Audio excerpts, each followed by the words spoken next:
കുശിപ്പ് പോണെങ്കിൽ പോട്ടന്റെ ഉസ്താദേ, പുതിയൊരു സാധനം ഇറങ്ങിയിട്ടുണ്ട്. മനീഷ. മനീഷ്? ആ, മനീഷ ചന്ദ്ര പിന്നെ കൊയിലാളാ. ഉസ്താദ് വന്നാട്ടെ, ഞാൻ കാണിച്ചു തരാം. വെച്ചേക്കണ ബ്രേസിന്റെ ഇടയില. ഈ ബാങ്കിൽ ഇനിയും പൈസ ഉണ്ടോ?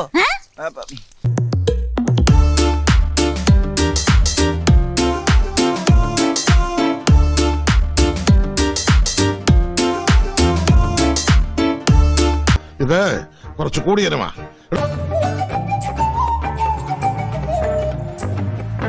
സാറിന് ടോയ്ലറ്റ് പോകാൻ പറ്റുന്നുണ്ടോ? ഫേസ് വല്ലാണ്ടിരിക്കണു.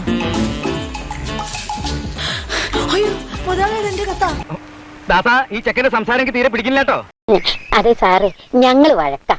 തന്നെ മൂച്ചേട്ടെ ഒന്ന് പറഞ്ഞ രണ്ടാമത്തെ തുണി പൊക്കി കാണിക്കും. ആര്? ഞാൻ. നീ പോയി ചട്ടി കഴുകു.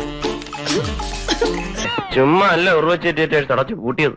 എന്താ അല്ലെ മനുഷ്യന്മാരുടെ വേഷമൊന്നും ഇല്ലേ? നീ ഇപ്പൊ ഉർവശി തീറ്റേഴ്സിനെ പറ്റി എന്താ പറഞ്ഞേ? ഞാനൊന്നും പറഞ്ഞില്ല. പ്രിയപ്പെട്ട ഏട്ടായിക്ക് നമ്മുടെ പ്രേമ ഈ വീട്ടിൽ പിടിച്ചു. എനിക്കിനി ഈ വീട്ടിൽ നിൽക്കാൻ തീരെ താല്പര്യമില്ല. എനിക്ക് ഏട്ടായുടെ വീട്ടിൽ നിന്നാ മതി. മനോഹരം, ഗംഭീരം. അനന്തേട്ടാ, അളിയന്റെ കയ്യിൽ നിന്ന് ഇതുപോലെ ഒരുപാട് തത്വങ്ങൾ എനിക്ക് പഠിക്കാനുണ്ട്. ഏട്ടായി ബാബുവേട്ടനെ പോയി കാണണം. നമ്മുടെ രജിസ്റ്റർ മാരേജ് നടത്താൻ ബാബുവേട്ടൻ നമ്മളെ സഹായിക്കും. ടച്ചാൻ പറ്റിയൊരു കോലം. മതി എന്റെ മുറപ്പെണ്ണാണ്, പക്ഷെ അവളെന്റെ നല്ലൊരു ഫ്രണ്ട് കൂടിയാണ്. അതുകൊണ്ട് രജിസ്റ്റർ മാരേജ് ചെയ്യാൻ ഞാൻ നിങ്ങളെ സഹായിക്കും. ഞാൻ പുകഴ്ത്തി പറയാന്ന് തെറ്റിദ്ധരിക്കരുത്. ഇതുവരെയുള്ള അനുഭവം വെച്ചിട്ട് പറയുക. ഈ വക കൂതറ കളി കളിക്കാൻ നിനക്കല്ലാതെ മറ്റാർക്കും സാധിക്കും.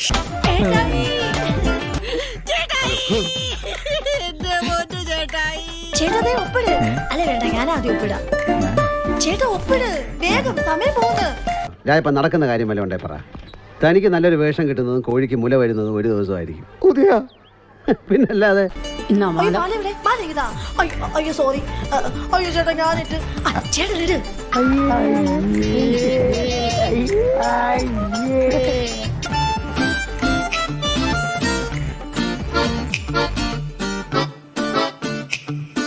ഇങ്ങനെയൊക്കെ വെള്ളം കുടിച്ചാലേ മൂത്രമൊഴിക്കാനായി നേരം കാണത്തുള്ളൂ.